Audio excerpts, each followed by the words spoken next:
The country out there listening around the world on the Odyssey app. Download the Odyssey app, by the way. You can listen to all our interviews from the last week. You can download this one, too. Bernie Kosar coming up on the Morning Roast in just moments here. Good morning to everybody on YouTube and Twitch. Powered by First NorCal Credit Union. We love you. Including Alnetta. I see you, Alnetta. Hopefully you're at the summit next week in San Leandro, Core Fieldwork Brewing House. We'll be doing that from 4 to 6 p.m. talking about the Golden State Warriors. And we'll talk about the Warriors a little bit later in the program at 8:30 with C.J. Holmes of the San Francisco Chronicle. We'll talk to him for the first time this season. Good morning to everybody out there. Get after graveyard shift, garbage men, all the ecology workers, all the muni drivers, all the BART conductors. Cheetahs. Hopefully you had a great weekend. I know Cheetahs was booming with Cowboy fans in town, taking all their money. Those little simps. I fucking hate when they say, "How about them Cowboys?" It's like, shut the up with that stupid. Yeah, Big Pun South City been hitting me up left and right, man. My guy's sick. He said he got COVID now. So Big Pun, he still sending me voice memos. It says Big Pun now South City. Good morning to him. Good morning to Spinelli, Lubman. Of course, the Comcast business text line. You know what I'm aware of after we waited a couple of minutes here and we've had this conversation about handshakes? Women seem to be the most judgmental regarding a handshake. I can't believe how many women, like Lauren here in the 925, Alnetta, different people who have chimed in saying that they really judge a person, man or female, based off of a handshake. Wow. See, I usually just hug, like give the half hug, because I like to respect women. But I, sometimes I shake hands and how you doing? That's very interesting. I like the female perspective. Yeah. Wow. When somebody says that they listen to the show or that they're a fan or whatever, I'll do what you taught me, which is the appropriate way. It's like you lean in, you look and they're like, "What's your name?" and shake their hand and like thank them. You know what I mean? Like it's always a party pooper. There's always that party pooper. 707. One of my least favorite sports talk tropes is what is the most masculine way to do blank. So silly, guys. Let's do better. No, I just think there's an appropriate way that your parents taught you or your family members in your life or whoever your mentor was. Right? I'll give my perspective on it. We're just reading about Jimmy Haslam, the owner of the Cleveland Browns, and he basically judged Teddy Bridgewater, said his handshake rubbed him the wrong way, which is why he even loved Johnny Manziel even more, even though a homeless person told him to draft Johnny Manziel. And his Shasta was like, "Oh, man, you got a story, Joe Lakers handshake." And then I brought up Carlos Belichick, and the list goes on and on. I'm not judging anybody. I'm just fascinated how many people judge people off handshakes. I hadn't thought about it. I just make sure I get my handshake right. That's all. Let's bring in Bernie Kosar. What do you think he thinks? What does he think? I think he's old school. He is old school. Bernie Kosar. We love Bernie Kosar, man. He is the best quarterback in Cleveland history. It's Otto Graham, probably. They've struggled at the quarterback spot, but of course, I know our producer, Sam Lubman, loves Bernie. He's a Miami Hurricane, national champion with the Miami Hurricanes. I do want to know why he wore number 20 down in Miami, but of course, Cleveland Brown legend. Check out KosarWellness.com for all his wellness essentials. Check that out, man. It's really cool there. Bernie, good morning, man. Good morning. How you doing? Welcome to the West Coast. Joe's asking to butcher Bonte Hill. Hey, Bonte and Joe. Great to be with you. Excited to be with you today. Me and Sam are just barely recovering from our University of Miami game this past Saturday. Sam, in homage of me, he took a knee in the pregame warm-ups for this interview. I don't know if he was trying to tell me something, but what do you think about the explanation Mario Cristobal gave? First of all, the uniforms were horrific. Those uniforms were hideous, and then he doesn't kneel down. What did you think about the explanation? Well, you got me sidetracked on the uniforms. You're talking to one of the least fashionable humans that was ever there. So in terms of dress code, I'm probably not the right guy to go to that. But, you guys are saying as I was coming on, an old school quarterback. Yeah. I pride myself on the love of the game and stuff. And really, it just comes down to W's and L's. And when you end up with an L like that, the explanations and the reasoning bluntly doesn't overly matter to us. It's just the sickening feeling that we're not 5-0 going to play North Carolina on Saturday night right now. Well, that O was going to go anyway, November 11th, Florida State was going to play it. But we move on. We'll continue to move on. Bernie, let me ask you. Hey, I have a bad connection. Nice talking to you. Bernie, let me ask you. As an old school man who cut his teeth in the 80s, all right, a firm handshake, right? You judge a person based off their handshake. We all do, right? Yes, we do. Well, what's funny about but let me say to that, as we're gonna maybe talk about a little football and stuff. Yeah. Me and Brock Purdy had the same elbow issue, and having that elbow surgery and now being 59 years old, I absolutely want you guys and everybody on the West Coast to think how tough and strong I am. But in terms of that elbow injury and what Brock Purdy's doing is super exceptional, coming back from that elbow surgery. But surgeries have changed over the years. I had that surgery. I'm an old school guy. I absolutely now, even with COVID, believe in that firm handshake and being respectful like that. But oh my God, my elbows fallen off all the years, and that's absolutely why I do the KosarWellness.com. Oh, nice. Do stuff healthily to stay away from the pain medications and stuff that's been so rampant throughout our country. Yeah, no doubt. Check out KosarWellness.com for all those wellness essentials. It's really vital, and I'm glad that you're doing that, Bernie, man. It's good to see that a former player doing that and having wellness checks or whatnot and looking out for other people. But the reason why we brought up the whole... you know what? It's because, seriously, somebody like me, I've had 40 surgeries, 80 broken bones, 100 concussions, 14 seizures. Last 2 seizures, I was in a coma for 72 and 96 hours. Oh, like 4 years ago, I was diagnosed with 5 years left of cognitive brain function. I couldn't have been, Joe and Bonte, I couldn't have been on your show in the morning. I could not enunciate, articulate, communicate any multiple syllable words. So to be able to at least slow down the deterioration of my brain and my body, to almost be regenerating it to where if I didn't tell you that story, I don't think you'd even remember that I used to be a complete ignorant person on these morning show interviews because I was so incapable of enunciating and being on point. So it's almost like with I'm calling you from Ohio today, getting ready for the Browns game, but we had 150 people just last week die of overdose deaths in the state of Ohio. We've had over 109,000 people overdose death in our country in the last 12 months. Wow. Four Thursdays ago was International Overdose Awareness Day. The month of September was Suicide Prevention Month. I unfortunately could have been either one of those statistics. So to be able to be out here today to kind of show people that there's a pathway towards health and happiness and wellness without having to be medicated. I'm proud to have not taken a pill in almost 5 years. So trying to spread that message, not just to ex-players, but to people out in society. I mean, the mental illness, the anxiety, self-confidence. I wrestled with stuff like that. And as older men, we sometimes are embarrassed to say stuff like that. But now with so many of these issues going on, it's almost a responsibility to try to tell people it's okay to say we need help and here's a pathway for help. Well, I'm glad you're okay, Bernie. Powerful. You sound great. That is powerful. We're pulling for you. We didn't know that. We know you were a badass on the football field. You're a tough SOB. You'll play through anything, but I'm glad you're doing so well. And I think that's an inspiration for a lot of people out here to hear that coming from a former player like you, Bernie. So kudos to you for continuing to fight the good fight, man, and battle with it. Because we don't understand. We never played the game at that level.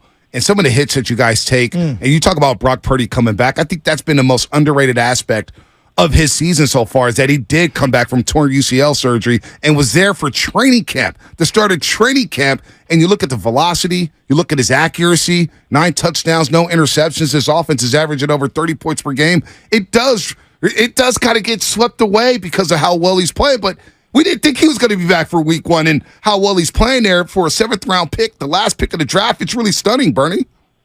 Yeah, he's certainly not Mr. Irrelevant. And again, I'm not saying this for attention on myself. I had this injury. To this day, still my elbow doesn't straighten out. My right arm is 6 inches shorter than my left arm now because of that surgery and because of that. What Brock Purdy, the doctors did from just physically being able to come back and play. And then just that young man as a quarterback, the way he is orchestrating this beautiful Kyle Shanahan offense. it's almost like a symphony, an orchestra of watching how in tune they are.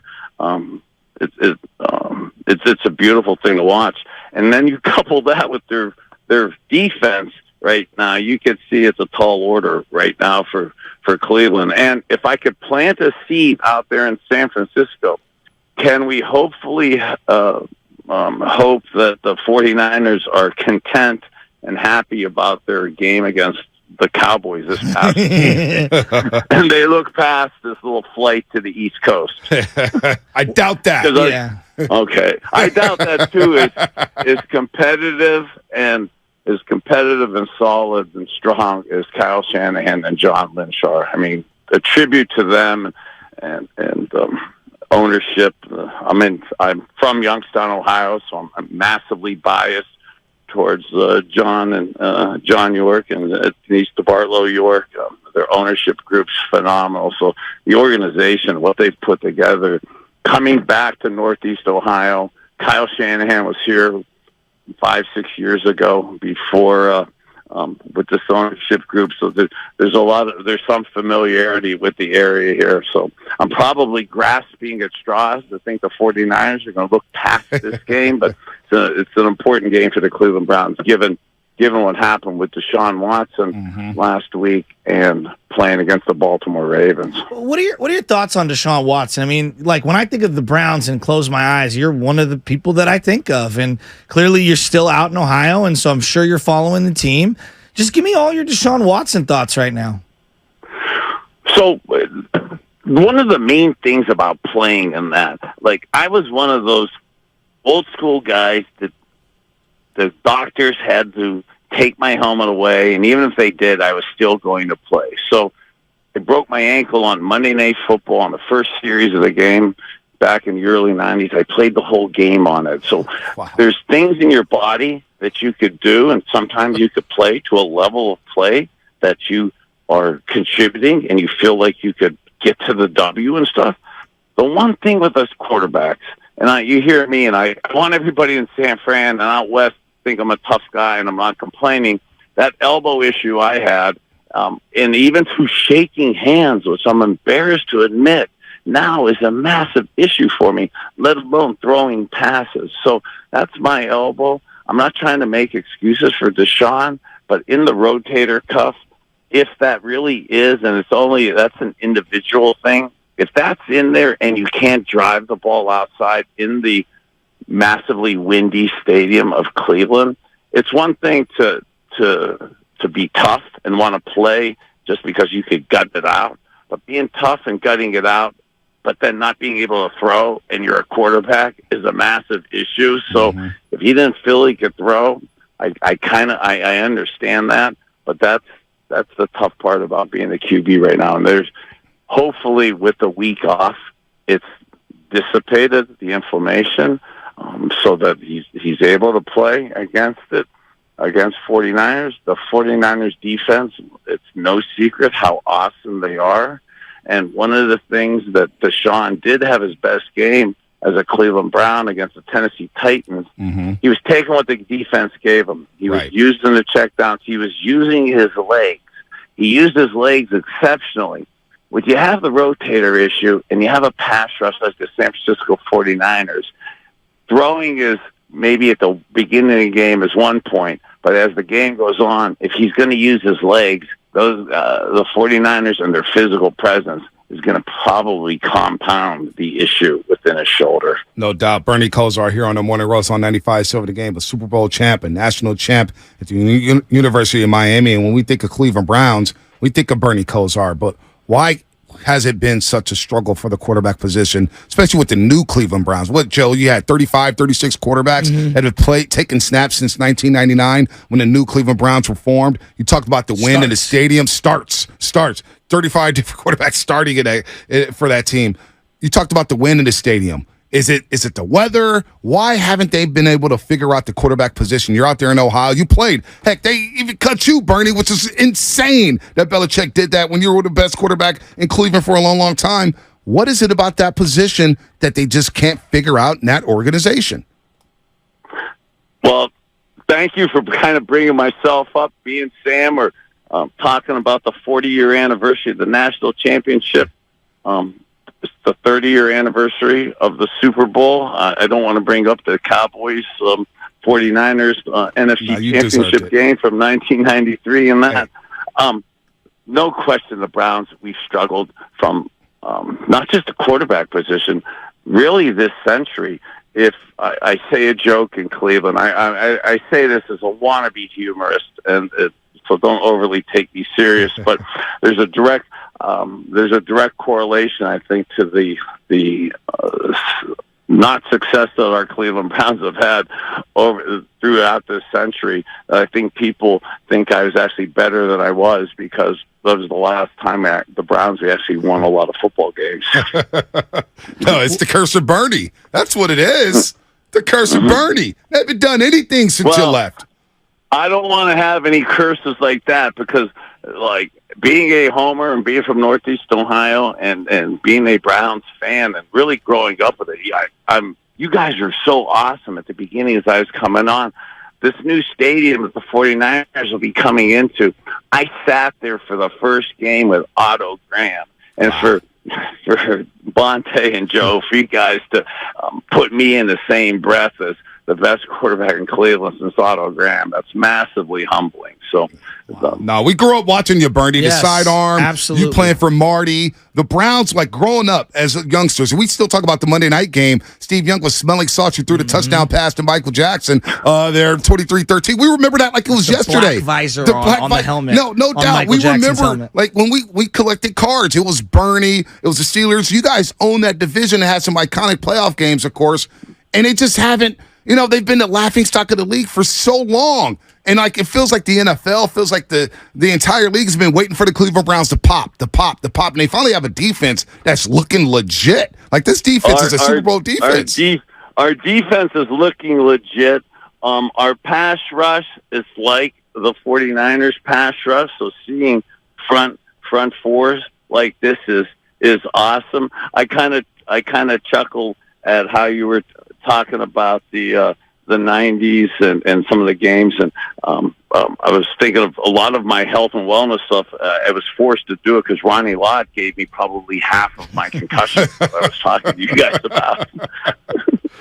and today, with the way the pass rush is coming on both teams, the league's probably done an awesome job at trying to take away some of those hits from the old days because and Bonte and Joe, you said it as a joke, but against that 49ers game before that pass, I was knocked out. In today's game, I would have been taken out. Really? But back then I had you mentioned smelling salts, and kids don't do this if you're listening.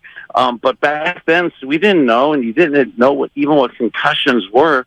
So I had a little pocket that they put smelling salts on because back in the old days, again, it's not right to do. But at the bottom of the piles, it was rough down there. So you had about 10 or 15 seconds before the guys let you up. You know, they're punching you and stuff. So when you're out, I was able to reach in, get my smelling salt, and smell it to kind of bring you back a little bit to life before the trainers and doctors get out there to tell you. And today, with phone apps and technology, things have gotten so much better for the concussion evaluation test. But back in the old days, it was just the finger test. And we had pregame meetings on how to answer the concussion test. If the trainer and docs came up, they tell you they're not going to give you one finger because that's too easy.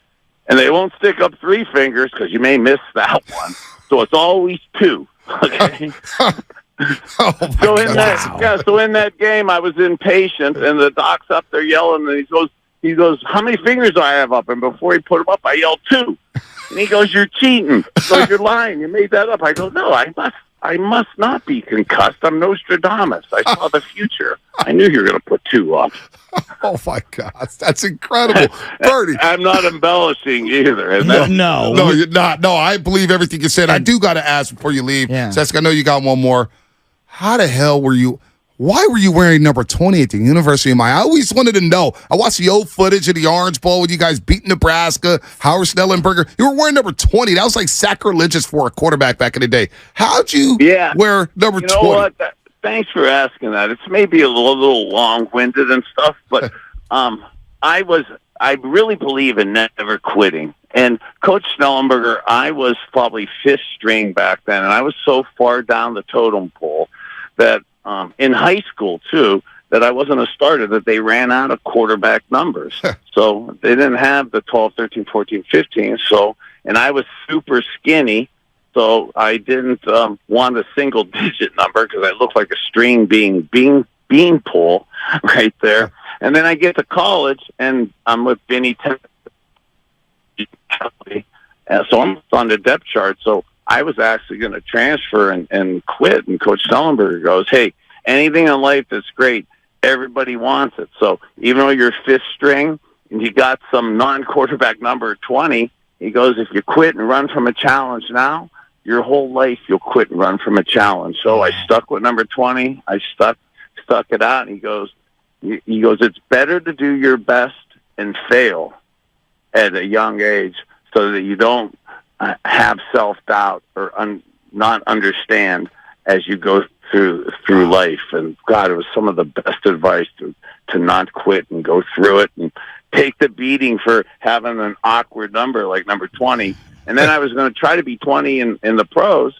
And the great Ernie Accorsi was the general manager who drafted Johnny Unitas. Mm-hmm. And you weren't allowed to have 20 in the pros. So Ernie Accorsi, and this is what he said. I'm so honored that he said I reminded him of Johnny Unitas. So that's how I ended up with 19 with the Browns. Wow. Yeah, I mean, Flutie, Schuler, like there's certain guys I think of with the goofy numbers. I just want to say I was a fan of yours before talking to you. Yeah. Now talking to you, I'm a huge fan, and I appreciate your vulnerability, your honesty, and just you seem like a great person, and I really appreciate you taking the time out to call us.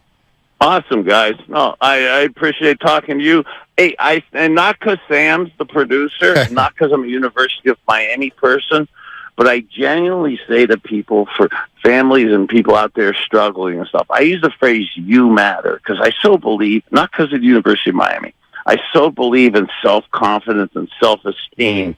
And even people like myself who've had some good success, I struggle with my self-confidence and my self-esteem. So I mention to people, and as we close here, Joe, Bonte, you matter. And for the people listening out there, you matter. Wow.